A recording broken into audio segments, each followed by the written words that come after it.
Praise lord. బాగున్నారండి అందరూ? ఈరోజు మనం వాక్యాన్ని ధ్యానించడానికి వచ్చాం. అందులో చూడండి,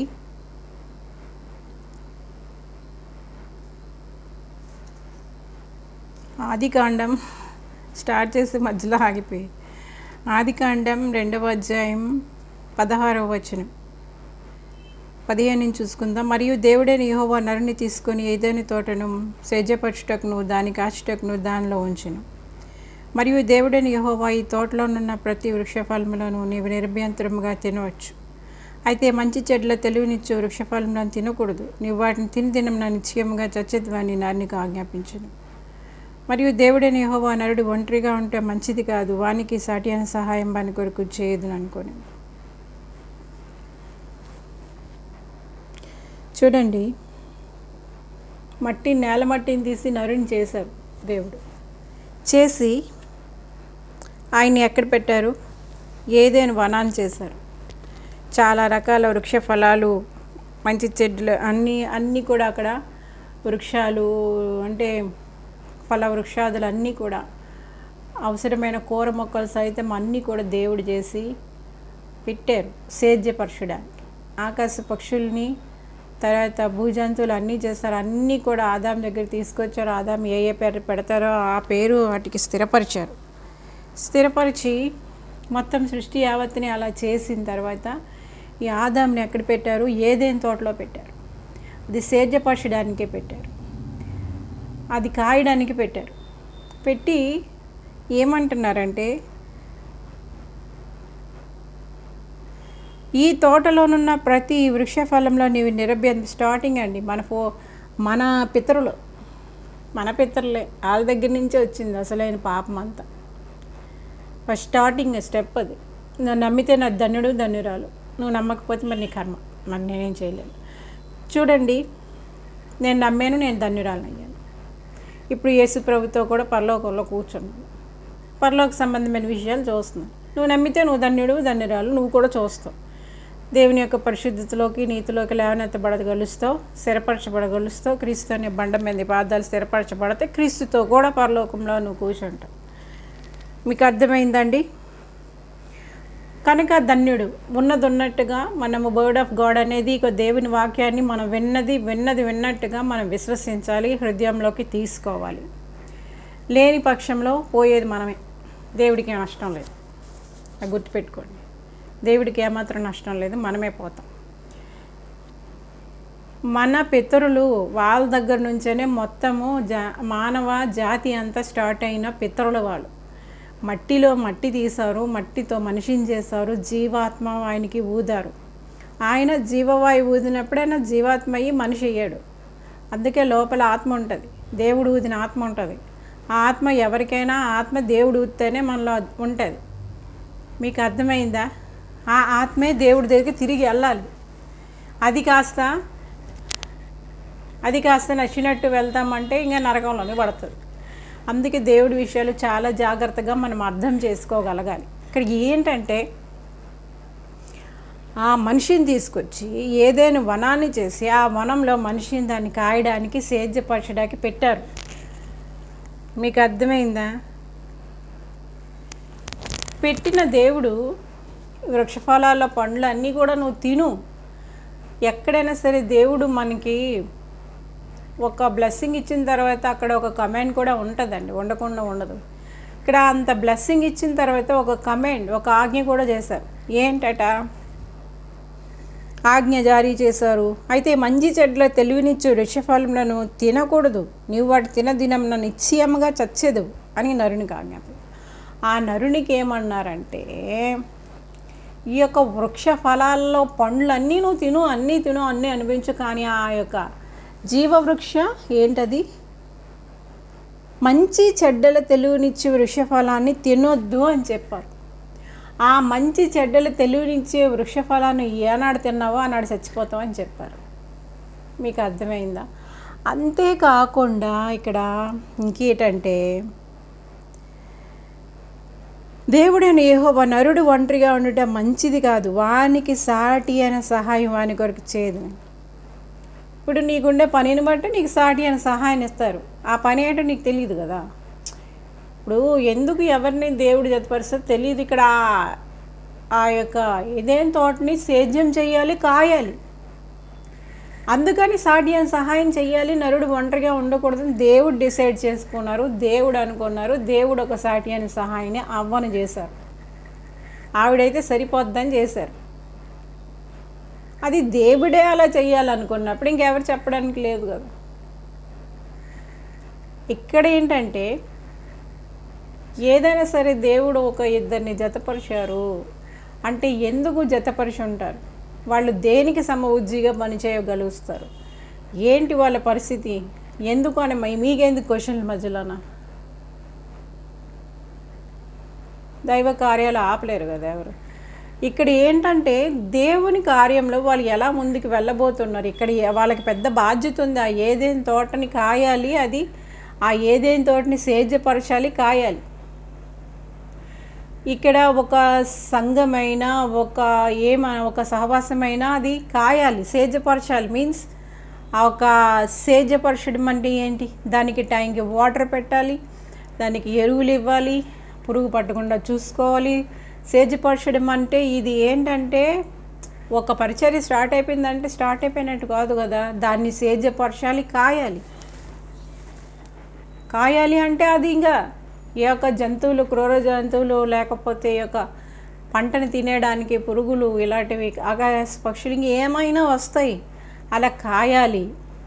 ఒక్క పరిచర్య మనం స్టార్ట్ చేసినప్పుడైనా, ఒక్క పరిస్థితినైనా మీకు అర్థమై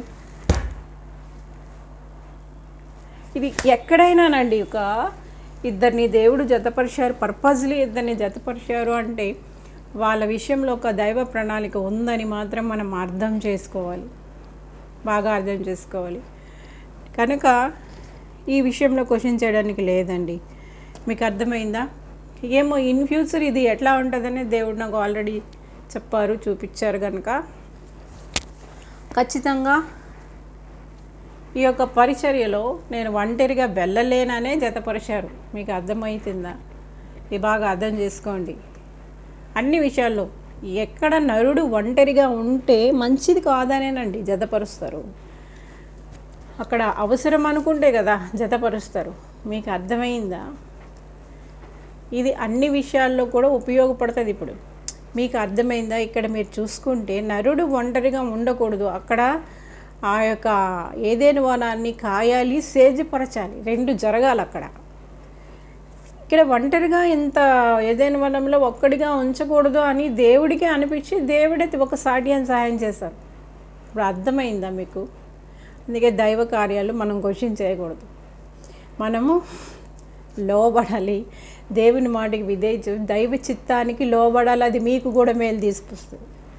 మీకు తెలియని మేలు మీకు తీసుకొస్తుంది. మీకు ఎలాంటి మేలు చేస్తుంది మీకు తెలియదు. మీకు అర్థమైందా? ఈరోజు మా పదే మా చిన్నాన్ని, మా పిన్నిని, ఇలాగా నేను మా అమ్మని ఎందుకు జ్ఞాపకం చేసుకుంటాను? ఈవెన్ మా తాతయ్య, మా అమ్మని, వాళ్ళు నా ఆత్మీయ జీవితంలో వాళ్ళు ఉపయోగపడ్డారు. ఈరోజు మీ ముందుకు వచ్చి దేవుడి గురించి చెప్తున్నాను. దేవుడినే ఈరోజు చూడగలుస్తున్నాను అంటే దేవుడు తండ్రి, కుమారు, పరిశుద్ధాత్మగా ఉండ ఆ యొక్క దైవ దర్శనాలే నేను చూడగలుస్తున్నాను. సమబుద్ధిగా ఉండగా ఈరోజు నేను రక్షింపబడినాను. అనేక మంది రక్షణ కొరకు ఇక్కడ ప్రార్థన చేస్తున్నాను. మీకు అర్థమవుతుందా? ఇక్కడ ఒక మహోజ్వలమైనటువంటి ఒక పరిస్థితి ఇక్కడ జరగాల్సి ఉంది. అది దైవ ఎన్నో సంవత్సరాల క్రిందట అది నిర్ణయించారు. దేవుడు నిర్ణయించారు ఆ రీతిగా. ఆయన ఎవరిని పిలుచుకున్నారో, ఎవరు నిర్ణయించుకున్నారో వాళ్ళని పిలుచుకున్నారు. ఎవరిని పిలుచుకున్నారో వారు నీతిమంతులుగా తీర్చారు. ఎవరు నీతిమంతులుగా తీర్చారో వారిని మహిమపరుస్తారు. ఇక్కడ మహిమపరుస్తారు, దైవరాజ్యంలో చేర్చుకుంటారు, మహిమలో చేర్చుకుంటారు. మీకు అర్థమైందా? ఆ ప్రణాళికలో భాగంగానే ఇక్కడ ఇది జరిగింది. బాగా అర్థం చేసుకోండి. ఇంకా మీరు రకరకాలటువంటి ఊహాగానాలు, ఊహలు, ఉద్దేశాలు ఉండొచ్చు. మీకు అర్థమైందా? ఇది అనేక మంది ఒక మేలు కొరకే ఇక్కడ జరిగింది. ఇది మీరు శిఖ బాబా రేవైశాందర్ ఇది గడిచిన 11 సంవత్సరాల నుంచి దేవుడు మాట్లాడుతున్న మాటలు నాతో, మీతో కూడా దేవుడే మాట్లాడతాడు అనుకోండి. ఆఫ్కోర్స్ మీకు తెలియదు కనుక నేను చెప్తున్నాను. దేవునికి వ్యతిరేకంగా ఇంకా వెళ్ళకండి. ఆయనతో పోరాడడానికి తెగించేవారు ఎవరు? దేవుడు సర్వశక్తిమంతుడు కదా. ఆకాశములకు పట్టజాలని దేవుడు, ఆయనే దేవుడు. మనందరినీ పుట్టించిన వారు ఆయనే ఒక డెసిషన్ తీసుకుంటే ఎందుకు మీరు శత్రువులుగా నిలబడతారు? నిలబడకండి. దేవుడి కార్యాలకి, దైవ కార్యాలు ఆపకండి, జరగనివ్వండి. ఎలా జరుగుతాయి ఏంటి, అది మీకు కూడా మేలు తెచ్చిపెడుతుంది, మీకు గొప్ప రక్షణ తెచ్చిపెడుతుంది. రేపు మీరు కూడా మహిమలో చేర్చబడ్డానికి అవకాశం ఉంటుంది. అంత గొప్ప ప్రణాళిక ఇక్కడ ఉంది. మీకు అర్థమైందా? కనుక దేవుడు ఒక మాట చెప్పినప్పుడు మనం లోబడాలి. వీళ్ళకి ఆ వృక్ష ఫలాలన్నీ తినండి, కానీ మీరు ఆ యొక్క మధ్యలో ఉండే ఆ యొక్క మంచి చెడ్డల తెలివినిచ్చే పండుని మాత్రం తినొద్దు. దేవుడు మీకు కొన్ని విషయాలు, అది నువ్వు టచ్ చేయొద్దు, నువ్వు అలా వెళ్ళొద్దు, అలా చేయొద్దు అన్నప్పుడు వినాలి. నువ్వు అటువైపు వెళ్ళకూడదు, ఆ పరిస్థితిలోకి వెళ్ళకూడదు, పాపం చేయకూడదు, ఆజ్ఞ అతిక్రమించకూడదు. ఆజ్ఞ అతిక్రమం పాపం వల్ల వచ్చే జీతం మరణం అన్నప్పుడు మళ్ళీ మరణం వైపు ఎలాగెళ్తావు? మరణాన్ని కోరుకొని తెచ్చుకుంటావా?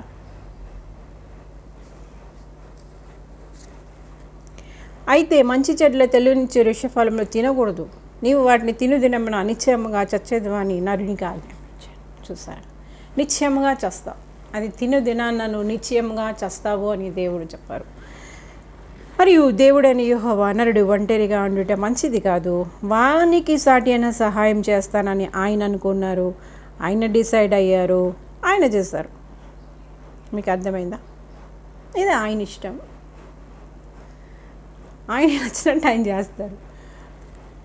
ఆయనకి ఎలా నచ్చితే అలా చేస్తారు. అడగడానికి మనం ఎవరు? లోబడ్డమే.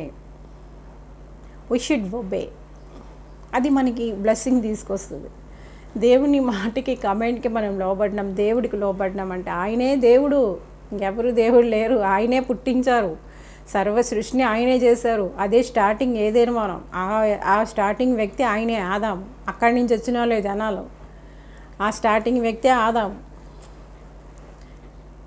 చేసిన తొంటరి పని, అవ్వమ్మ చేసిన తొంటరి పని వలన ఆ సైతాను గడి మాటలు విని ఇప్పుడు సైతానికి దాసులుగా ఉండకండి, దైవ కార్యాలకి లోబడండి. దేవుడు ఎందుకో కార్యం చేశారు, దేనికి చేశారు అని ఆలోచించండి. తొంటరి పనులు చేయడానికి ప్రయత్నించకండి. అర్థమైందా? అది మీకు మేలు తీసుకొస్తుంది. అక్కడ సైతాన్ పెట్టినటువంటి ఆ యొక్క పన్నాగం వలన మొత్తం మానవ జాతి మీదకే శాపాన్ని తీసుకొచ్చిన పరిస్థితి. ఎంతో మహిమకరంగా మనుషుల్ని చేస్తే అక్కడ మహిమనంతా పక్కన పెట్టారు, సొంత చిత్తానికి లోబడినారు, స్వచిత్తాన్ని కోరుకున్నారు. భయంకరమైనటువంటి పరిస్థితి అందరి మానవ జాతి మీదకే వచ్చింది. అవిధేయత వచ్చింది. దేవునికి లోబడలేని స్థితి వచ్చింది. ఆ సైతానుడు అక్కడ రెచ్చిపోయాడు. ఆ చెలరేగిపోవడం ఎంతవరకు మానవ జాతిని నాశనం చేస్తూనే ఉన్నాడు. వాడే దేవుడిగా కూర్చుంటున్నాడు. ఒక్కొక్క ప్లేస్లో ఒక్క అవతారం వాడెత్తుతాడు. ఒక్కో చోట మనుషుల్ని ఒక్కో రీతిగా ఎంకరేజ్ చేస్తాడు. అక్కడ వాడే ఏలుబడి చేస్తాడు. వీడి యొక్క కబంధ హస్తాల నుంచి, వాడి బానిసత్వం నుంచి విడుదల చేయడానికి దేవుడు, ఎందుకంటే లోకాన్ని ఎంతో ప్రేమించారు కనుక తిరిగి ఆయన కుమారుడిని మన కోసం పంపారు. ఆ విధంగా మన మనోనేత్రాలు వెలిగింపబడి యొక్క గురుడితనం నుండి మనం విడుదల పొందుకొని నిత్య సత్య శిఖరమ దైవ జ్ఞానాన్ని పొందుకొని మళ్ళా దైవ జ్ఞానంలోకి రావాలని, దేవుని యందు భయభక్తుల్లోకి మనం మళ్ళీ రావాలని దేవుడు ఒక నిత్యమైన ప్రణాళిక మన జీవితాల్లో ఏర్పాటు చేశారు. అదే యేసు ప్రభు వారు. దయచేసి దైవ చిత్తాలకి, దైవ ప్రణాళికలకి లోబడండి. అది మనకే మేలుని తీసుకొస్తుంది. డెడికేట్ చేసుకోండి, దేవుడి కోసం డెడికేట్ చేసుకోండి. ఒక్కరి డెడికేషన్ అనేది చాలామందికి ఆశీర్వాదాన్ని తీసుకొని వస్తుంది. ఈరోజు సైతాను ప్రేరేపణకు లోబడి తొంటరి పనులకు వెళ్ళిపోతే తొంటరి అయిపోయి మొత్తం అందరికీ నాశనాన్ని తీసుకొస్తుంది. ఒకరి విధేయత అనేది, ఒకరి లోబడ్డం అనేది అనేక మందికి ఆశీర్వాదాన్ని తెస్తుంది. అదే ఒకరు చెడిపోవడం అనేది, ఒక్కరు వేసిన వేషాల వలన మొత్తం అంతా నాశనం అయిపోవడం కూడా అవకాశం ఉంటుంది. ఇక్కడ ఏది దేవుడు చెప్పారో అది వాళ్ళు చేయలేదు. మంచి చెడ్ల తెలివినిచ్చే వృక్ష ఫలాన్ని తిని దినాన్ని చస్తావు అని చెప్పారు, తిన్నారు. అవ్వ సైతాన్ శోధనకి లోబడింది, తిన్నారు, చచ్చారు. వాళ్ళు చావడం కాదు, ఆ చావు అందరి మీదకి తీసుకొచ్చారు. అందుకే ఈరోజు మనం పాపం చేత చచ్చిన పరిస్థితిలో ఉన్నాం. తిరిగి బ్రతికించడానికి యేసుప్రభు ఈ లోకానికి వచ్చారు, తిరిగి బ్రతికించడానికి. మరి ఆ యొక్క మహోన్నతమైన సంకల్పంలో ఇక్కడ ఒక దైవ కార్యాన్ని దేవుడు చేసినప్పుడు లోబడాల్సిన బాధ్యత ప్రతి ఒక్కరికి ఉంది. అర్థం చేసుకోండి. తొంటరి పనులు చేయకండి, దైవ చిత్తానికి వ్యతిరేకంగా వెళ్ళకండి. దేవుడు ఊరుకోడు. ఎందుకంటే ఆయనతో యుద్ధం చేస్తే మనం గెలుస్తామా? ఆయనతో పోరాడి తెగించేవారెవరు? తెగించేవారెవరు? ఆకాశాలు ఆయనవి, సర్వసృష్టి ఆయనది, ఆకాశ వైశాల్యం కింద ఉన్నదంతా ఆయనది. కాకపోతే ఇప్పుడు దుష్టుడు ఏలుబడి చేస్తున్నాడు. వాడికి ఎలాగో పరలోకంలో దేవుడి కంటే అత్యధికమైన స్థానానికి వెళ్ళడానికి దేవుడు అవకాశం ఇవ్వక తోస్తారు. ఇక్కడికి వచ్చి దేవుళ్ళ కూర్చుంటున్నాడు, అన్ని చోట్ల కూర్చుంటున్నాడు, అందరి హృదయాల్లో కూర్చుంటున్నాడు. అలాగ హృదయాలని పాడు చేస్తున్నాడు, మానవ జీవితాన్ని పాడు చేస్తున్నాడు. వాడి ప్రణాళికలు అనగదొక్కడానికే నాలాంటి వాళ్ళు వేశారు. అనేక మంది వాడి యొక్క కబంధ హస్తాల నుంచి విడుదల పొందుకొని మన సృష్టికర్త, మన దేవుడు ఎవరైతే, ఆ దేవుడికి మన ఆత్మలు స్వాధీనపరచుకొని రేపు నిత్య జీవంలో మనందరము పాలు పంచులు అంటారా. ఈ సైతాన్ యొక్క ఉచ్చుల నుండి అనేక మంది విడుదల పొందుకుందురుగాక, దైవ ప్రణాళికలకి లోబడుదురుగాక, దైవ చిత్తానికి లోబడుదురుగాక, అనేక మంది వాళ్ళ జీవితాలు దేవుని కొరకు సమర్పించుదురుగాక. Praise lord.